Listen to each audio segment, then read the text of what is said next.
definition is the potential of gaining or losing something of value. Okay?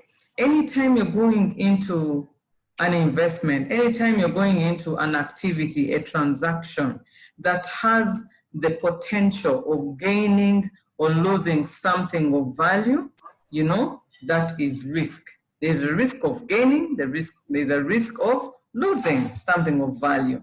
So that's the generally accepted definition of risk. However, there can be so many others. And in terms of risk and insurance, it is the probability or threat of damage. For example, damage to a building, damage to a car, injury to an individual, liability, those are liabilities to third parties for injuries or damage to their property, loss or any other negative occurrence that is caused by external or intentional vulnerabilities. And risk can be, in insurance, risk can be defined as the chance of loss, where chance implies the doubt about the outcome. We already talked about a transaction that can either be lost or can result into a gain of something of value. So anytime you have a chance or you have doubt about the outcome of your transaction, then that is referred to as risk. The second one is the probability or possibility of loss. I already talked about this. Every time there's a possibility of loss, you know that you are incurring a risk.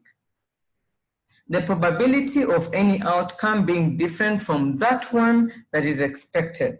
For example, if you are planning to go to Jinja and there's a probability of being involved in an accident in Marira, for example, and you do not get to Jinja, then that is a risk, okay?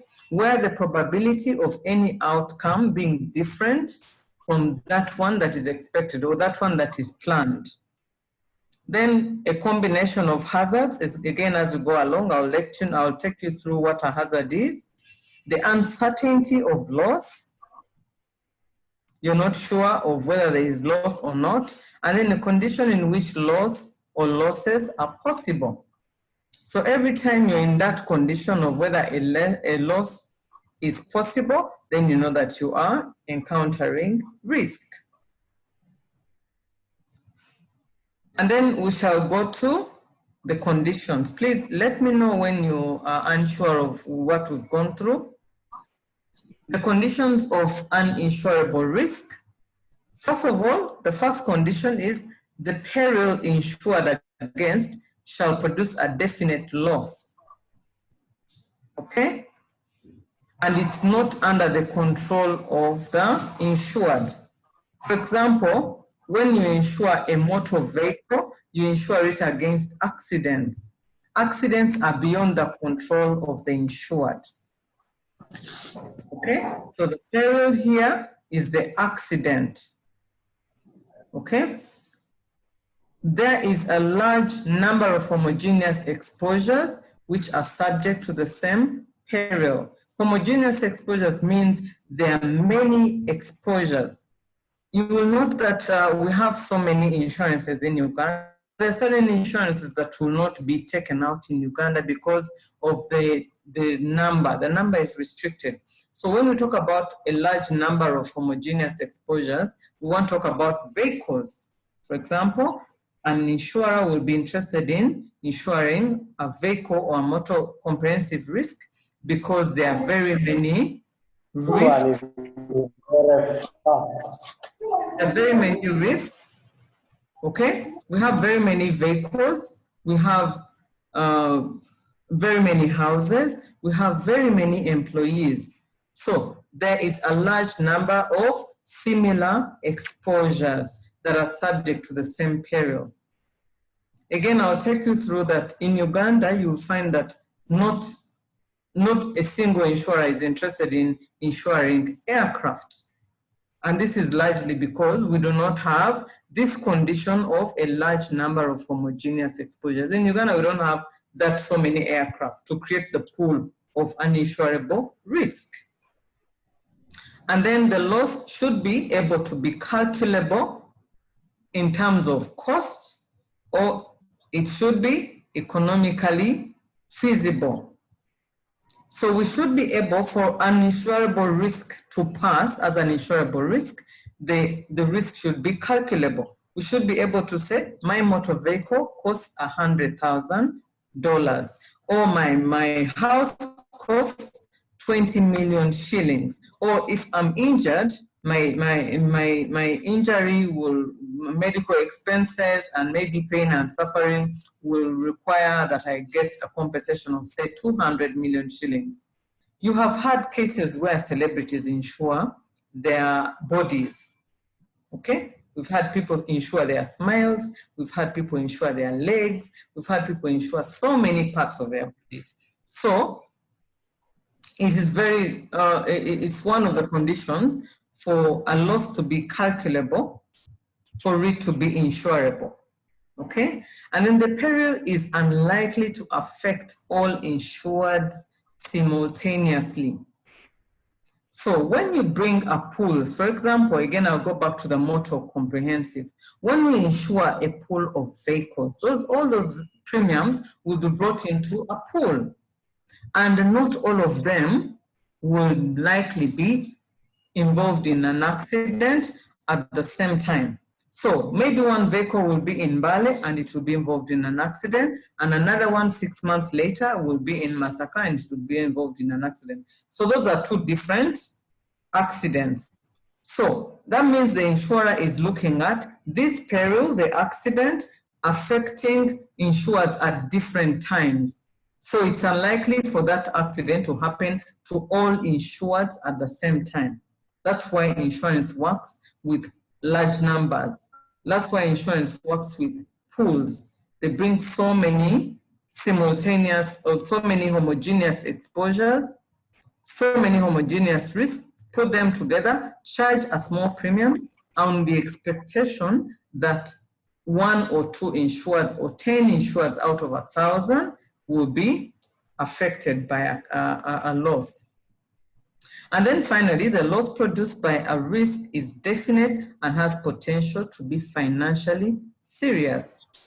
So we've seen cases where rich people do not insure their vehicles, okay? Where you find somebody has a vehicle worth 100, 200 million shillings, and they say, it's okay, if I lose that, I will be able to replace it.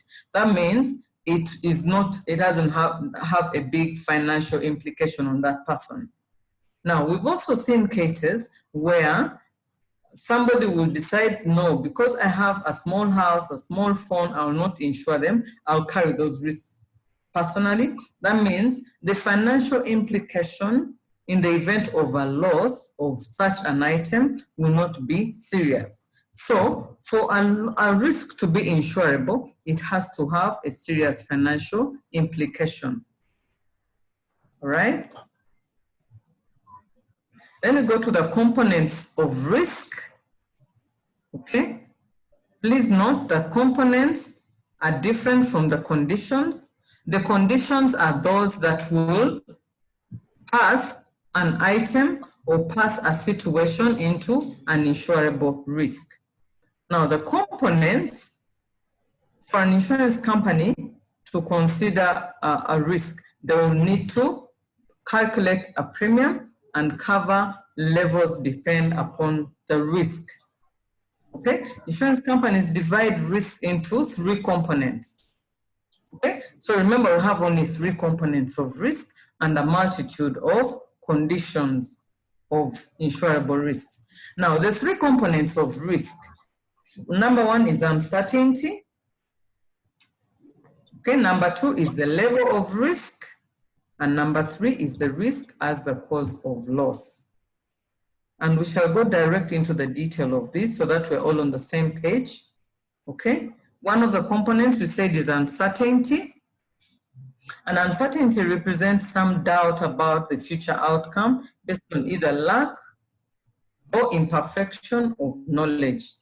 Every time you're unaware of the outcome of a transaction, you're unaware of an outcome of an activity, that calls for uncertainty. That means you're uncertain of what's going to happen. So that's one of the components of risk. The second component is the level of risk. Now, you'll find some risks are minor, but happen very frequently. For example, shoplifting. Shoplifting is the easiest example that I can give for minor risks that happen very frequently. You'll find very small items that are lifted in shops, or very small items like a pen, a sweet, a small chocolate that is lifted from a supermarket or a grocery store. It happens very frequently, but the financial implication of that loss is too small. So that means the impact is low, the severity is low, but the frequency is high. Okay? The severity, in terms of how severe the financial implication is, the severity is low, whereas the frequency is high. Okay? We also have cases where the level of risk is such that the severity is high. Remember, shoplifting, severity is low. We have cases where the severity is high, but the frequency is low. For example, a plane crash. We haven't had very many plane crashes. But when a plane crash happens, the potential financial implication is extremely high. When you look at the replacement of the aircraft, because in most cases it will crash to extinction, or it will crash to total destruction. So when a plane crash happens, you will find that the plane has been lost. There are lives that have been lost. There's probably damage to property on the ground. Okay, so the financial implication is very high. In cases like that, the level of risk in terms of severity is very high, and the frequency is low. Okay, so that tells us about the level of risk. It is about the severity and frequency of risk. Okay, and then lastly, as the last component of risk, okay, we said that there are three components of risk. One is uncertainty, two is the level of risk, and three is the risk as the cause of loss. Okay, and we've gone through uncertainty, we've gone through the level of risk, which talks about severity and frequency, and then the last one is the risk as the cause of loss. Okay, so here we talk about the two terms, the peril and the hazard. And these are sometimes used interchangeably, but they're two different words and they mean differently. Okay? A peril is the prime physical cause of a loss. For example, theft is a peril, fire is a peril, a tsunami is a peril, a plane crash is a peril. Okay? And the hazard, on the other hand, is that condition that may increase or decrease the impact of the peril. So we said the peril is the prime physical cause of loss, like theft or like a fire. If a fire gutted a market or if fire gutted a building, that is the peril. Okay? Whereas a hazard is that condition that may increase or decrease. Say in that building, in the event of a fire, when a peril is active, in that building there might be fire extinguishers. In that building there might be separation of combustible and non-combustible items. In that building there can be an in-house fire extinguisher or an in-house fire marshal team.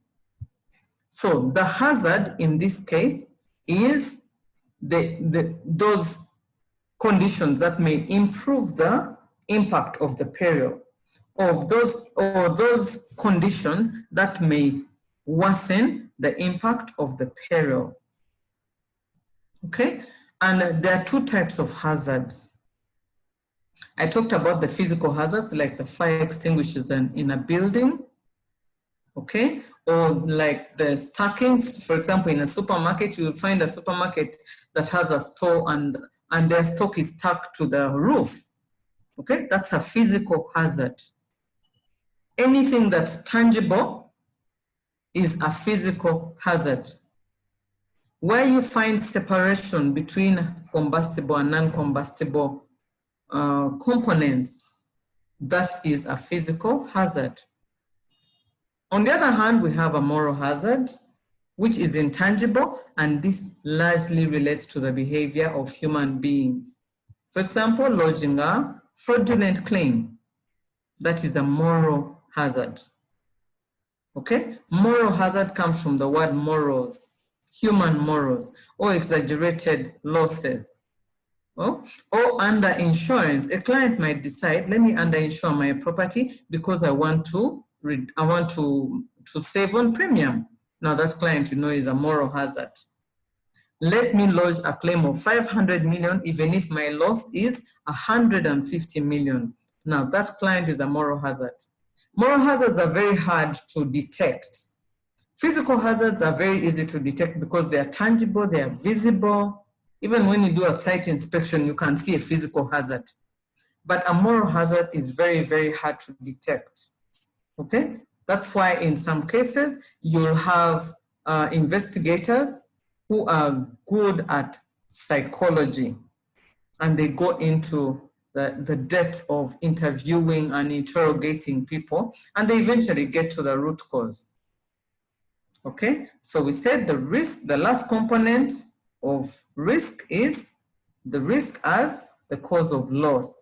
And there are two ways: either that can be a peril, which is the prime physical cause of a loss, or a hazard, which is a condition that may increase or decrease. And then in the hazards, you have physical and moral hazards. So what do we do with risks? Different people behave differently when it comes to risk. And it all boils down to whether there is high frequency and high severity, high frequency and low severity, or low frequency and high severity, or low frequency and low severity of a risk. So there are different methods in which we handle risk, okay? And one of the methods is risk avoidance.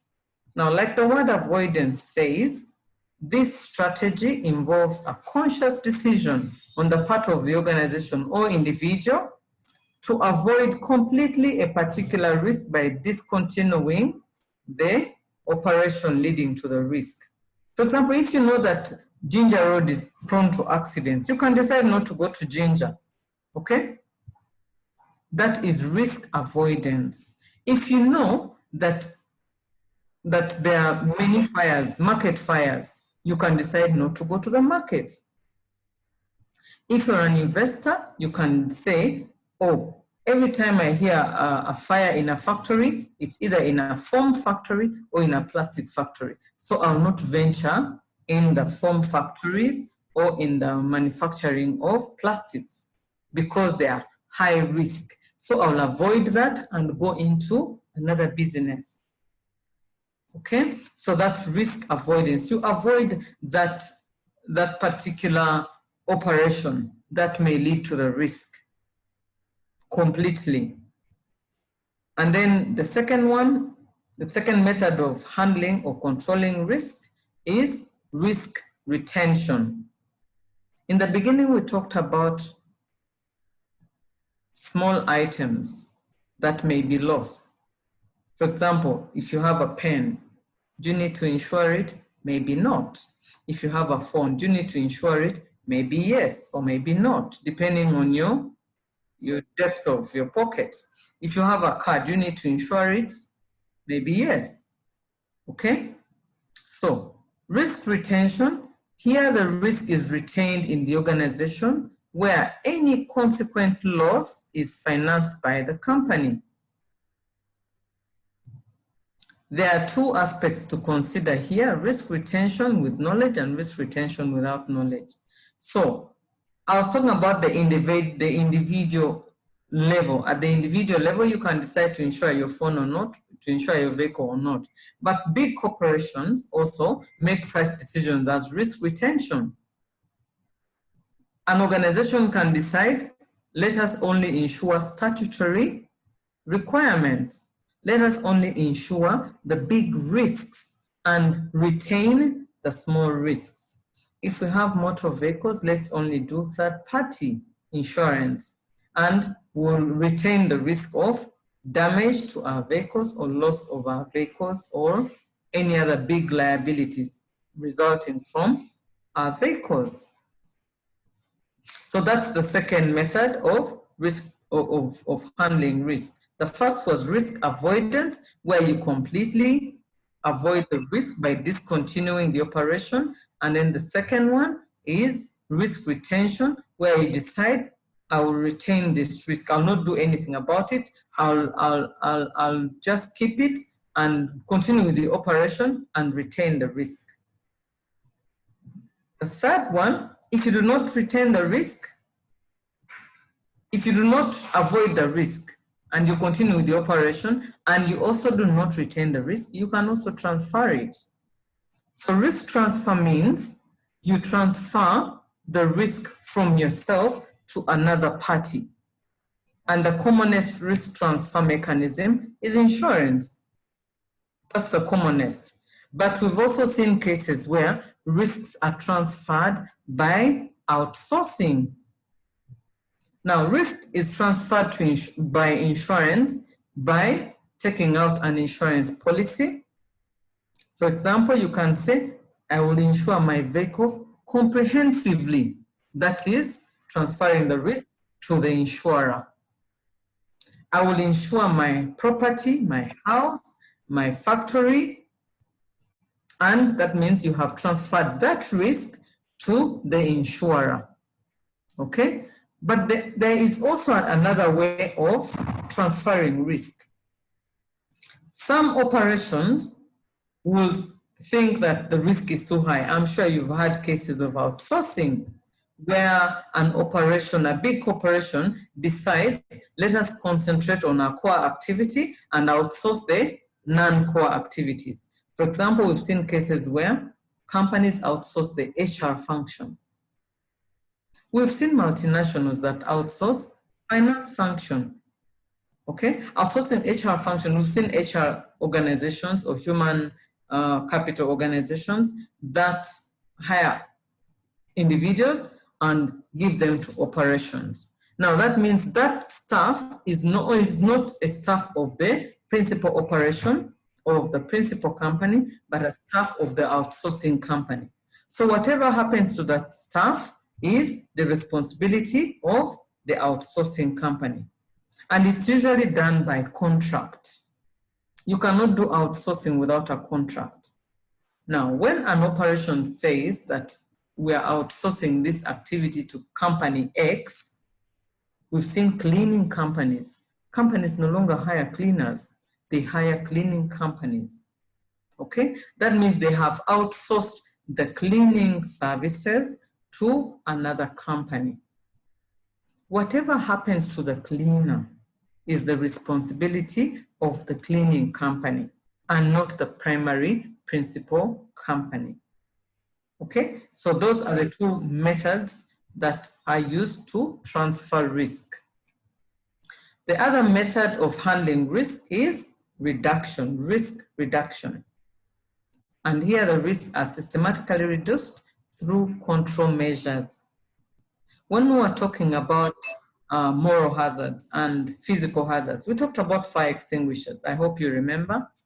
We talked about fire extinguishers, and we can also talk about separation of hazardous and non-hazardous goods.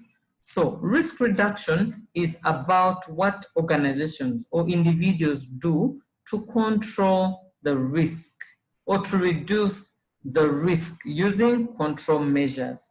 A fire extinguisher is a risk reduction measure. Having separation of non-hazardous and hazardous equipment, or non-hazardous stock and hazardous stock, is having to reduce risk using the separation of those two. You can also reduce risk by, for example, if you have a motor vehicle, you can reduce risk by driving carefully. It does not mean that the risk has gone away, but you are a more conscious driver who is in charge of their vehicle. So you have reduced the risk of being involved in an accident. And that does not take away the accident, but it reduces the risk of being involved in an accident by being a more prudent, conscious, careful driver.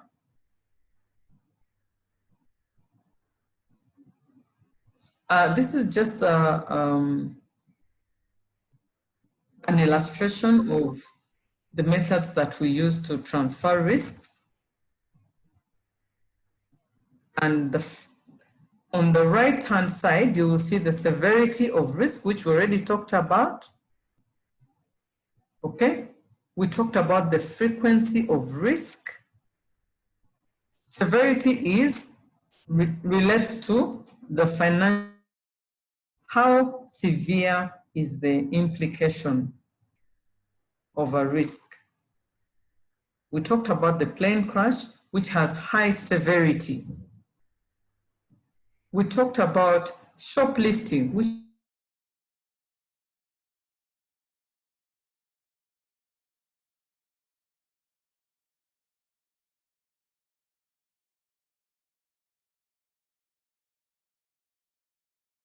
crash. Plane crash has low frequency and high severity. So, world over, you are not allowed to transact on any aviation transaction or to even own an aircraft if it is not insured. You will not get a license. And that is on the background that they know that aviation business is low frequency but high severity in terms of financial impact, in terms of human injury, which eventually will be monetized into financial impact. So where you have low frequency and high severity, it is very likely that you will transfer the risk. Okay, then we'll go to the right where we have low frequency, low severity and high frequency. Remember, severity is the financial impact that it will have on you, and then frequency is the frequency, is the number of times it will happen. So where you have low severity and high frequency, again, the impact is low. So the client will either decide to accept or retain the risk or transfer it, though it's a smaller risk because it still has low severity, even if it's high frequency. Okay? We've also seen banks, big banks will have an option for tellers. For example, you'll have a window of say up to 1 million shillings loss every day. That means it is very common for tellers to lose money. They can lose money by miscounting, they can get counterfeit, they can be conned, but you only have a threshold of so much, say 1 million shillings, because that looks like a low frequency, a low severity risk with high frequency. Finally, where we have high severity and high frequency. Okay, let's look at cases of going to work in a war zone. Let's look at cases of going to work in an area that is disturbed. For example, working in those places that have been designated as unsafe, working in Syria, working in Afghanistan, in North Korea, you know? Now, those are cases where a client would rather avoid. You'd only hear companies are opening shop or opening offices in those countries only if they're UN entities or only if they're government entities. Otherwise, you won't find big multinationals being interested in opening shop in such places, because before you know it, your operation will be bombed, or even no insurer will be interested in touching your risk. So most people will avoid going there. Okay? I'm hoping this illustration has been of help, and it has brought the point home of risk transfer, how to handle risk, and what is the thought process in how we handle risk. Is it about low frequency and high frequency, or is it about low frequency and high severity, low severity and high severity, or is it a combination of all those? So we need to know that different scenarios will call for different control measures, different handling measures. Some will call for transfer, some will call for avoidance, some will call for risk retention, others will call for risk transfer or risk acceptance.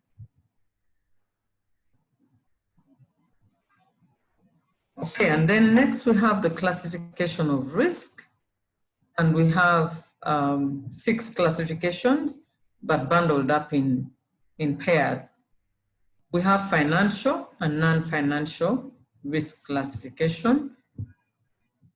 Excuse me. We have pure and speculative risks. We have fundamental and particular risks.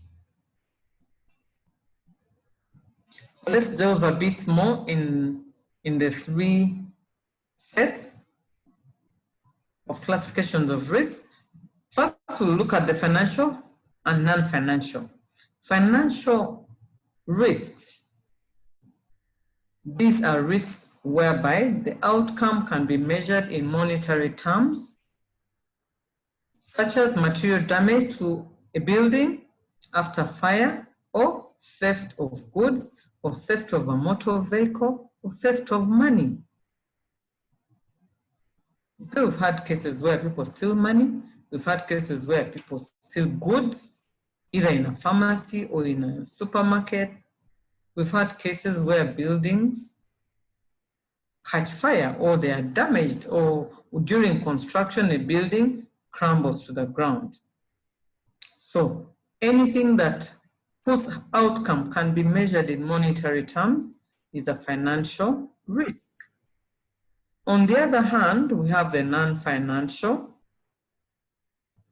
and these cannot be quantified in monetary terms. For example, sentiments, emotional attachments, trauma, stress, pain, suffering, all those cannot be quantified in monetary terms. I'm sure deep in your heart you're asking, how come there are cases where people claim for third-party liabilities or claim for injury to their bodies? Now that is when somebody will have to put a figure onto these words: the trauma, the pain, the suffering, the emotional attachment. Okay, and then we have the second set, which is the pure versus speculative risks. A pure risk is one that involves either a loss or a break-even situation. On the other hand, we have the speculative risks, which involve break-even, gain, or a break-even, a loss, or a gain.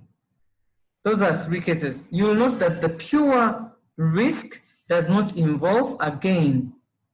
And pure risks are usually insurable risk, because the expectation is you not want to gain from insurance, or you not be expected to gain from insurance. But you can have a loss and insurance will put you back into your original position. So speculative risks we will also note as we go by that are usually uninsurable because there is a possibility of gain. Okay, like gambling. If you lost in a gamble, no insurer will pay that claim. Or if you lost because you bought shares and they took a nosedive, no insurer will pay for that loss. However, if you are putting up a building and it crumbles down, that means you have lost. So that's a pure risk. The third and last one is the fundamental versus particular risk. The fundamental risks are risks that are indiscriminate in nature. And indiscriminate, we mean that they affect large expanses of ground. They are like earthquakes. It is very unheard of to hear an earthquake affecting one building. Earthquakes will go very large expanses of land. Storm and tempest, landslide. Okay, so these are fundamental risks. Things like the tsunamis. Okay, those are fundamental risks. The hurricanes, they will affect so many people at the same time. And then we have particular risks, and these are personal in nature, and consequences affect a particular individual. Let's go back to the motor vehicle. A motor vehicle risk is a particular risk, okay? A fire risk to a building is particular because it affects a particular building or a particular market or a particular complex. Theft is also particular because wherever theft happens, the loss will be happening to a particular individual or a particular entity. Motor accidents, they will affect particular people. They are not fundamental. They don't affect very many people at the same time. And these are universally insurable risks. Fundamental risks in the past were uninsurable, but over time, insurers have come around and they have gotten insurance support and they can insure them, though not cheaply, because the expectation is if it happens, it can be catastrophic because it happens on large expanses of land and affects very many insureds at the same time.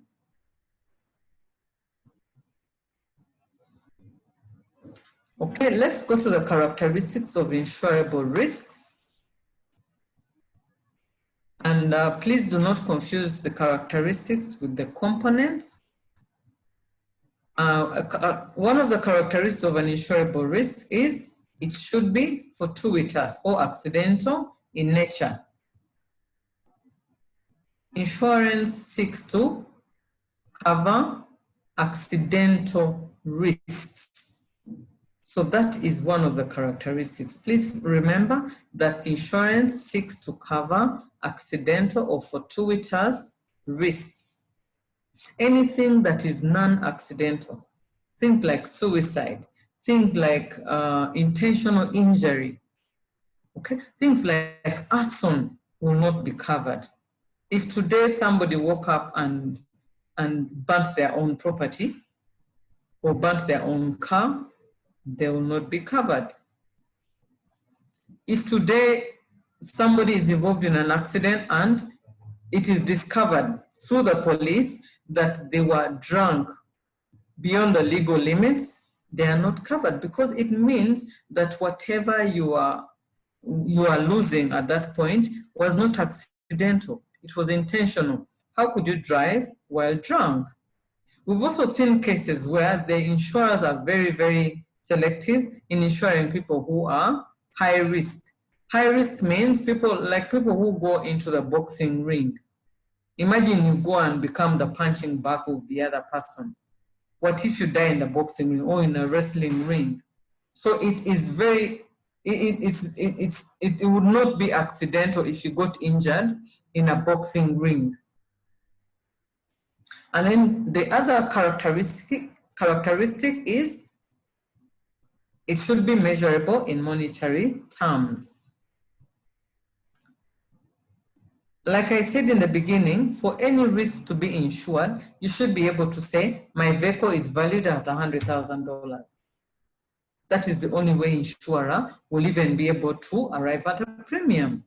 Or even in the event of a loss, in the event of a claim, that's the only way the insurer will be able to arrive at how much they will be supposed to pay you in claim settlement. So another characteristic is that the risk should be measurable in monetary terms.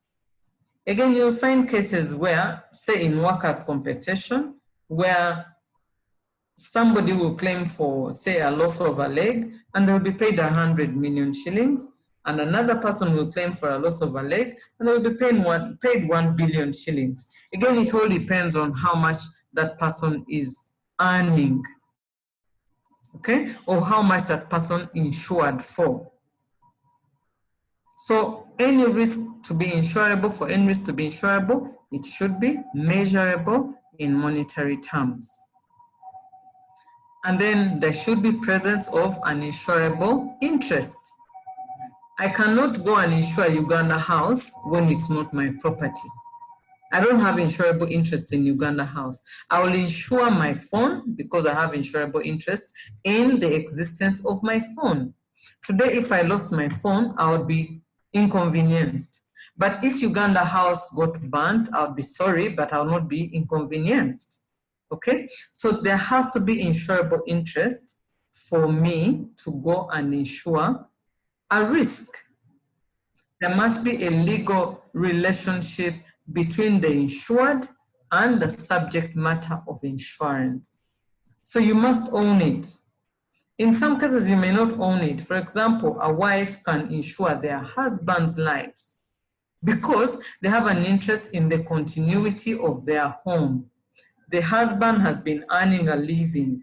The husband has been contributing to rent. The husband has been contributing to the school fees of the children. And if he passes on, that will be a cost onto the other spouse. So it's very important for there to be insurable interest, for a risk to be insurable. The homogeneous exposure, again, we already talked about the number of risks.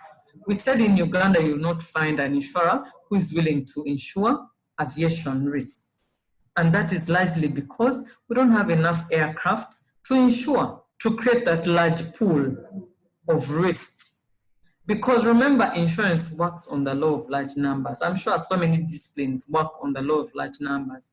But the homogeneity of exposures is important because we don't expect all of them to be involved in the same risk or in the same incident. So one incident might happen and then the insurer will use the premium for the many that insured to cater for that single claim. So the homogeneity of the different exposures is very important because it will help us create a pool of different risks from which we shall get claims and pay them, few as they are. And then we already talked about the pure risks versus the speculative risks. And we said a pure risk is one that has either the possibility of loss or break even. And we said these are the insurable risks. Speculative risks like gambling are uninsurable, okay? Because there is a component of gaining, and insurance seeks to cover the possibility of loss. Okay, so the risk must be pure and not speculative for it to pass as an insurable risk. And then the other is there may also be particular risks that's personal in nature and consequence. Again, that takes me back to particular and fundamental risks. We said that fundamental risks, things like tsunamis, things like earthquakes, insurers have very low appetite of them. And in the past, they were uninsurable. But particular risks like motor vehicles, because those will affect a particular person, buildings will affect a particular organization, factories, fire, theft, that will affect a particular person, as opposed to a tsunami that will affect a multitude of people in the same locality, most likely insured by the same insurers. So the risk must be particular, or it's recommended that it's particular, though lately insurers have come on board and are also taking out insurance for fundamental risks. Another characteristic is that insurable risk must never be against public policy. Now, if in Uganda, for example, suicide is a crime, stealing is a crime, and then you want to go and insure your stolen property, or you want to insure yourself for injuries that you may sustain while stealing. Okay, so that means that activity which is illegal is against public policy. Anything that is illegal is uninsurable, because insurance usually works in line with the law. Anything that is illegal is uninsurable. So insurable risk as a last characteristic must never be against public policy, or must be within the law. All right?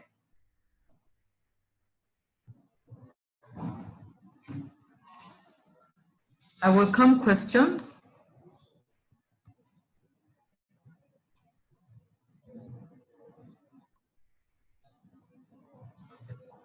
Are we all clear about risk and insurance? If you're not, please ask your questions and let's tackle them, so that we are confident that going forward, we have put chapter 2 to bed. Okay, Matthew, unmute yourself and ask your question. May you please explain more about risk retention? Come again? May you please explain more about risk retention? About? Risk retention. Risk retention. Yeah. Okay.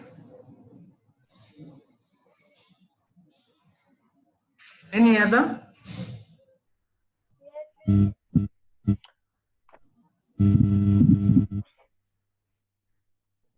Yes.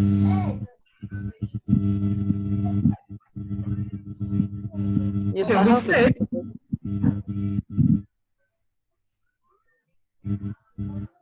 so we said that there are four ways within which we can handle risks.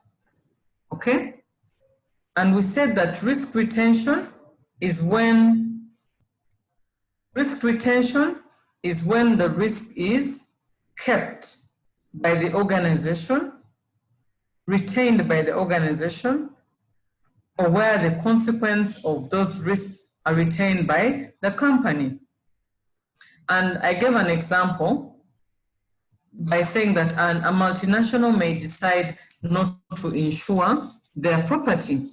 We've seen multinationals in Uganda which only insure statutory covers like workers' compensation and motor third party.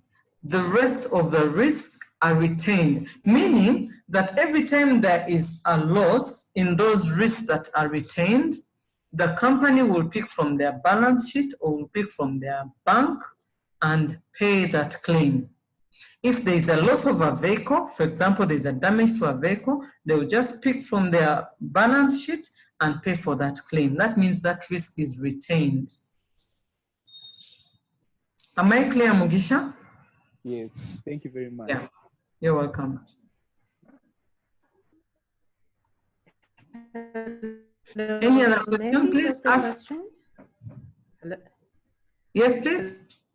Are you getting me? Your name, please. This is Scovia. I just Can Scovia, just a yes. follow up. May you please try to explain on the points of homogeneous exposure, because I didn't understand it that well. Thank you. Homogeneous exposure? Yes. Okay. I told you that insurance works on the law of large numbers, remember? Remember I told you insurance works on the law of large numbers? So what happens is, for an insurer or for a risk to be insurable, there has to be a large number of homogeneous exposures. Homogeneous means similar. Like I said, motor, I'm sure you've heard about motor comprehensive risks, where people with motor vehicles will take their vehicles for insurance to an insurer. So what it means is there are very many similar motor vehicle risks. Today you'll get an accident in Kampala, another one in Mukono, another one in, or you'll have like millions of people in Uganda owning vehicles. Okay? Those are very many same exposures. Those are homogeneous. Homogeneous in this case, we mean same or similar. Okay? So for a risk to be insurable, there has to be very many risks or exposures that are the same, so that the insurer can insure them, all of them at a go. For example, insure 1 million vehicles insured by one insurer X, but 3 will get a claim, and the insurer will use premium that is collected from all those insureds to pay those 3 claims. And that is the same, in the same way I gave an example of aviation. In Uganda, we don't have very many aircrafts that are owned by Ugandans.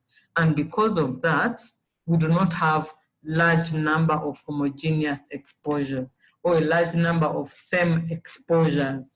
And because of that, most aviation risks in Uganda are insured either in South Africa or in the London market, where there are many homogeneous exposures. We cannot insure them here because we do not have enough homogeneous exposures to cater for that risk. Whereas we can insure vehicles, which we have in number, in good number. Okay, so we create a pool. Insurance works with pools. We said there has to be a large number of homogeneous exposures. That's why we insure our aircrafts in South Africa, we insure our aircrafts in the London market, because in those markets, there are very many aviation risks, which we don't have here. Am I clear, Scovia? Please, thank you so much. You're welcome. Any other questions? Yes, this is Jennifer. Yes, Jennifer. My question is to do under your characteristics of risk. You described the pure versus speculative risks. I'm not very clear on the pure risk. Can you give can you give an example of what you describe as a pure risk? And then in addition to that, I imagine that all these, the risks you described have a monetary value to them. Yes. So how do you distinguish in the sense that they're not categorized as financial? You see, I'm trying to differentiate between the different classes that you gave us. So how does one fit into the financial connotation as opposed to being, you know, fundamental? Because you would have to attach a value anyway to insure it. So is it about the outcome, or, you know, I'm trying to have a clear distinction of that. So there are 2 questions. The pure risk, what it is, an example, and the other one of the financial monetary value to each of these risks? Okay, the financial, for a risk to be considered insurable, it has, you as the insured and the insurer should be able to quantify that risk in financial terms. Like I said, I should be able to say my vehicle is worth 45 million shillings, such that the insurer can peg a premium on it, and the insurer can also compute a claim in the event of a loss. In the event of an accident, the insurer should be able to say, you insured your vehicle for 45 million, I will pay you, say, 45 million less the excess. Okay? So the risk should be, you should be able, as the insured and your insurer, you should be able to quantify your risk in financial terms. And that quantification will help the insurer arrive at the premium.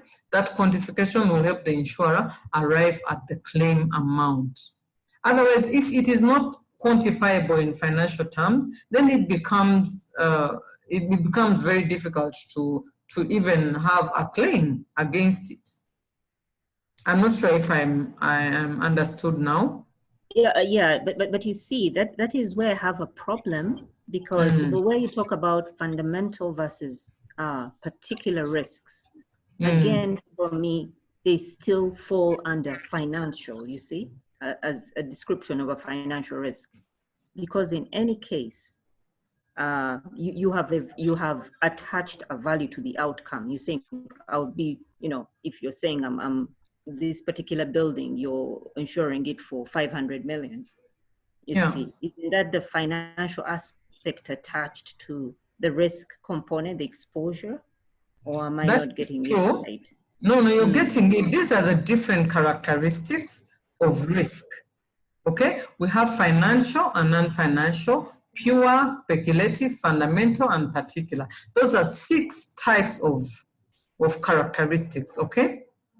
So because there are 6 types, they can actually intertwine. The bottom line is, for you to insure any risk, it should be monetizable. You should be able to quantify it in financial terms, whether it is fundamental or particular, whether it is pure, it has to be monetizable.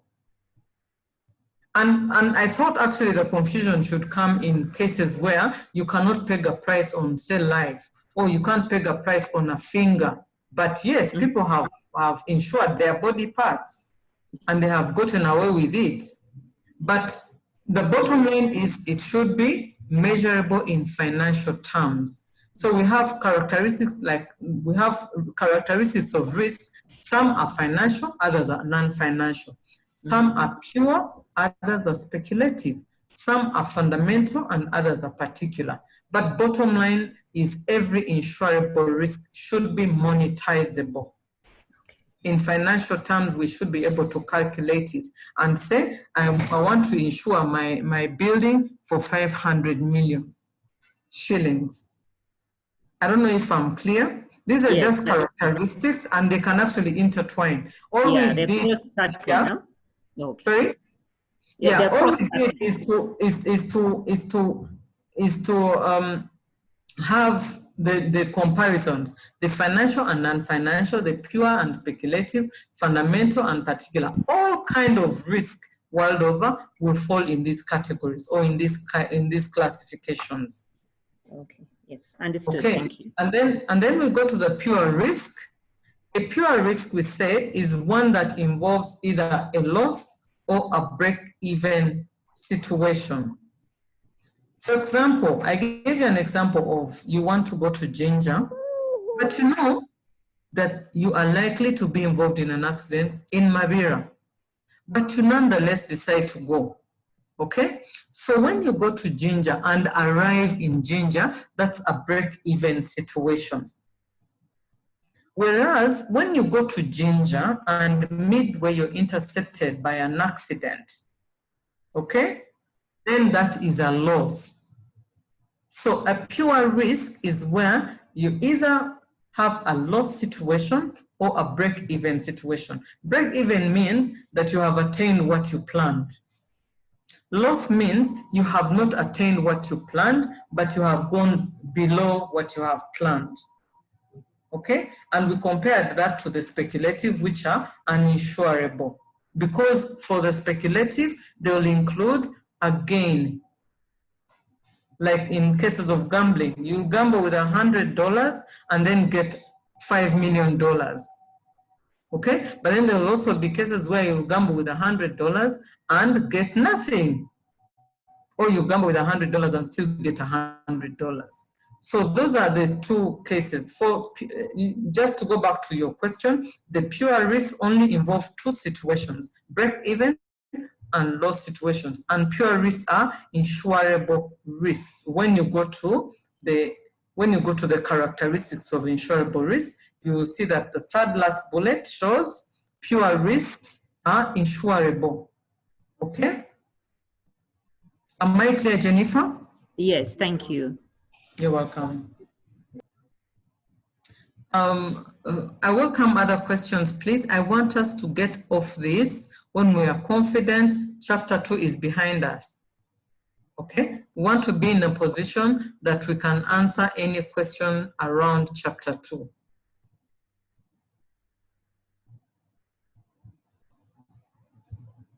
Any other question, please?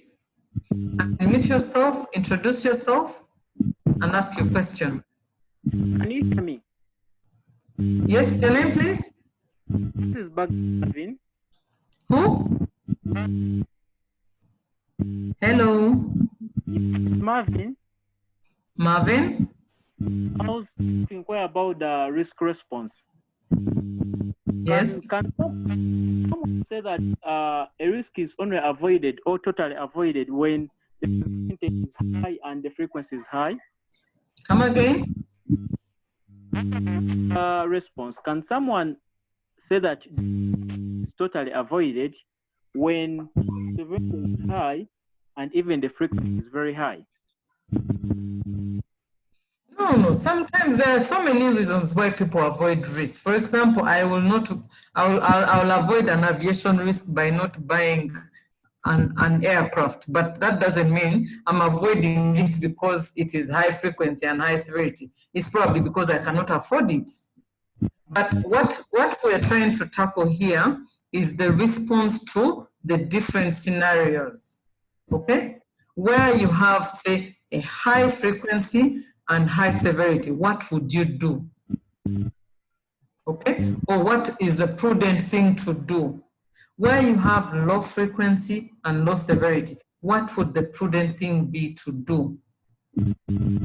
So you do not only avoid a risk because it's high frequency and high severity, but the prudent thing to do when you have all the funds and all factors are constant, the prudent thing to do in the event of high severity and high frequency is to avoid the risk. Look at explosives. How many people engage in explosives? The manufacture of explosives, because they're high frequency and high severity, the risk is very high. Okay? Okay. Am I clear, Marvin? Yeah, you're very clear. Okay.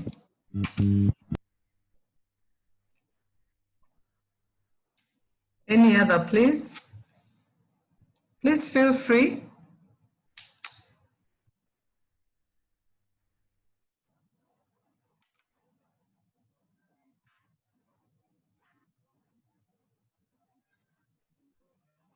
Okay, you may test your understanding by going through the contents. Do we know what risk is? Do we know the different descriptions of risk? Do we know the different components of risk? The different classifications and characteristics of insurable risk? How does risk relate to insurance? What are the different methods of controlling risk? Or what are the different methods of handling risk? Even in your day-to-day life, the beauty is we live in risk. So even in your day-to-day life, you can actually relate. Okay? So just test your understanding and be sure that you have understood what we have gone through today. And if there's anything that is unclear, please let me know.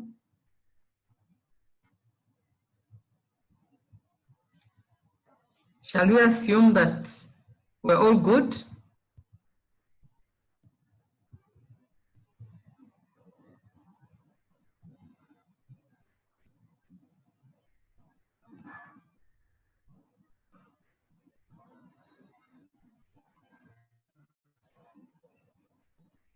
Okay, thank you very much. And I wish you well. Please ensure to study the book. Ensure to study the book because it will only add on to what you have learned in the class and it will make you sharper. Okay? I'm Thank sorry, you which so book are we much. talking about? The fundamentals. The book you're referring to? Fundamentals in insurance. Okay, all right. Yeah. Thank you. Thank you.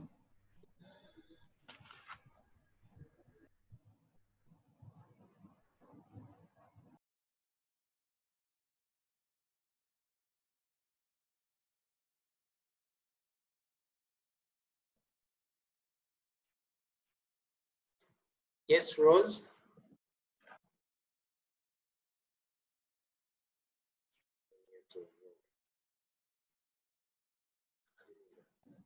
Yes, Sulaiman. Do you have any questions, Sulaiman? No, maybe from participants. I've got 4 questions from Mujisha, Scovia, Jennifer, and Marvin. Oh, okay. Now, when I check in my chat room, I can see someone is asking, that is Namaweje, kindly elaborate more on difference between components, conditions, and characteristics of risks, of a risk. Then also Nasije Everin. Components? Yes. Sulaiman, one more. Components, conditions, and characteristics of risk. No, I meant, hello? Okay, Namaweje. As in you elaborate more on the difference between the components, the conditions, and characteristics, because it's very easy to relate them. Okay, when you go to characteristics,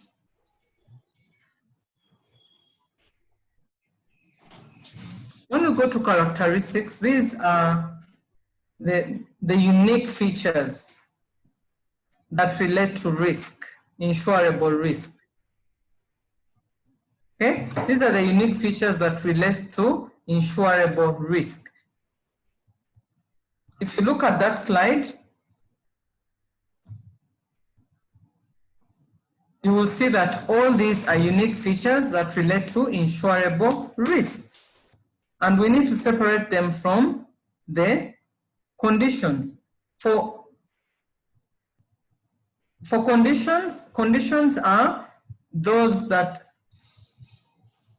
conditions are the unique features that will pass for a risk. Okay? An insurable risk must pass this for an insurer to take it on. Okay? It must pass this test. That is the condition. Like the English word reads, the condition, the test must be passed for a risk to be insurable. That is the condition, okay? That test must be passed for a risk to be insurable. And the characteristic is the inbuilt nature of risk that will make a risk insurable, okay? And you said the components. Components, these are, the components are just three components, and they highlight what the insurer would consider to either insure a risk or not.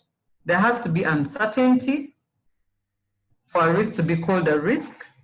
The level of risk, either severity is severe or frequent, and then the risk as the cause of loss. And in the risk as the cause of loss, we all know, or we've talked about the hazards and the peril.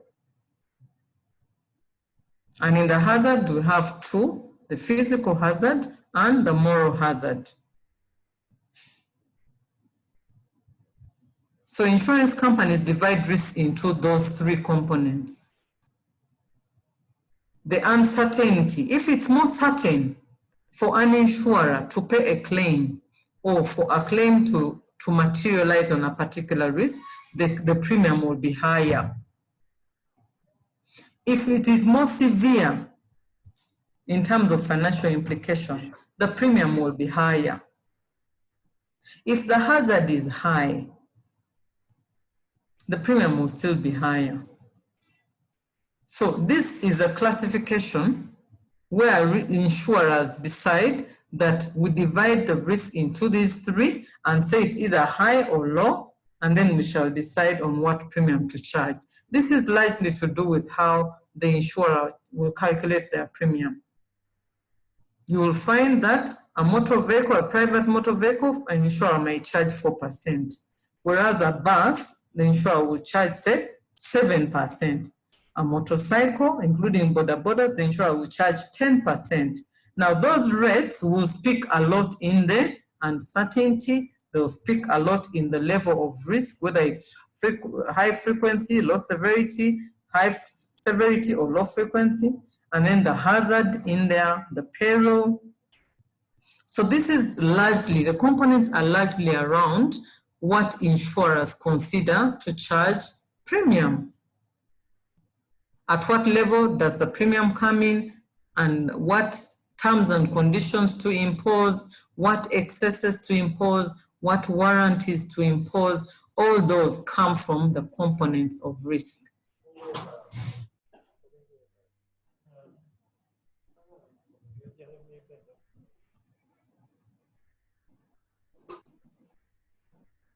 Okay. Sulaiman, any other? Thank you so much.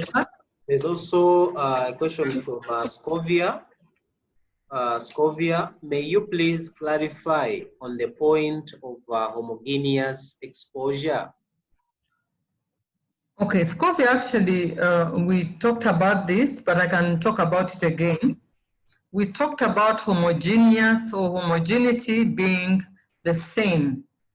For example, in Uganda, we may have more than 1 million cars, and we may have, say, 100 aircraft.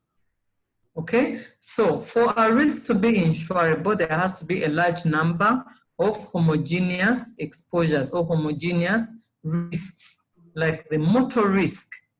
And I also talked about the aviation risk, where I said that you will not get an insurer in Uganda to insure an aircraft because we do not have many or a large number of those homogeneous exposures, the aviation exposures. So the insurer will only go for the many risks, because that's how they create the pool. The insurer will look at how many they have and how much premium they'll collect from that, the large number of homogeneous exposures, and how they'll be able to pay claims when they fall due.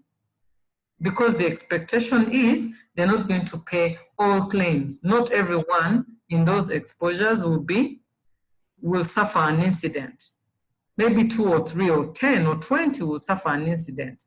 And then the insurer will pick from the premium, the pool that they collected from the large number of homogeneous or similar exposures, and pay those few claims. Any other? Sulaiman?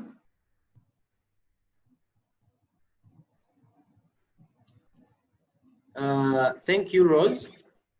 I think you've answered this question. Nasije was asking, kindly throw more light on uncertainty of a risk as a component of risk? I think you've partly answered that question. I don't know if you want to throw more light again. Okay, no problem. So uncertainty as a component of risk, it talks a lot into how often is the risk expected? How often do you know the outcome? For example, again, let's go back to our visit to Ginger. If you're going to Ginger, what is the likelihood of you getting to Ginger? Or if you stay in your house, what is the likelihood of you being involved in an accident in your house, just seated there, compared to going to Ginger, where we know that maybe Ginger Road is prone to accidents? Let's go back to the COVID-19, for example, which we are experiencing right now. The government has told us, and the World Health Organization have told us, that going out there and exposing ourselves, the risk is higher, meaning the uncertainty is is increased. The risk is higher out there than when you're home. So you're more certain about staying home and being safe than being out there and being unsafe. Let's go to the borders, okay, and a private vehicle. When you look at the tariff, the premium rates that insurers charge for borders, it's 10%. It is because they are more certain of claims from borders than the rate of 4% which they charge on private vehicles, because they are less certain of claims of private vehicles. So where the uncertainty, when we talk about uncertainty in insurance or in risk, we refer to how sure are we that a claim will come from this. So in terms of component, we talked about how an insurer or an insurance company will calculate premium. When we go to uncertainty, every time the insurer is certain a claim will happen, the rate is higher. Every time the insurer is certain that a claim is unlikely to happen, the premium rate is lower. That's why we have a 10% on borders and a 4% on private motor vehicles. That speaks a lot about the uncertainty. Okay.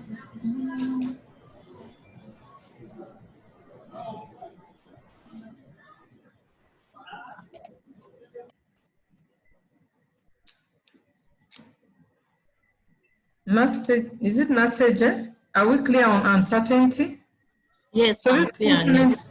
Yeah, these components are largely around what insurers use to calculate premium.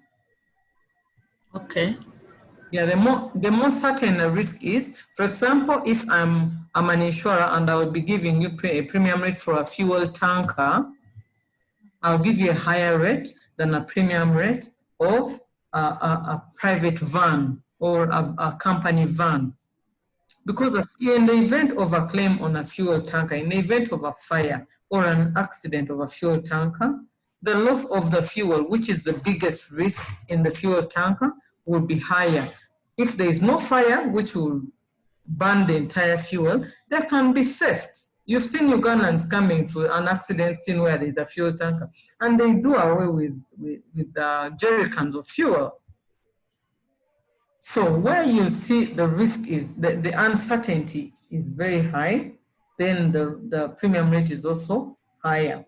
Where the uncertainty is low, the premium rate is lower. Okay, got it very well.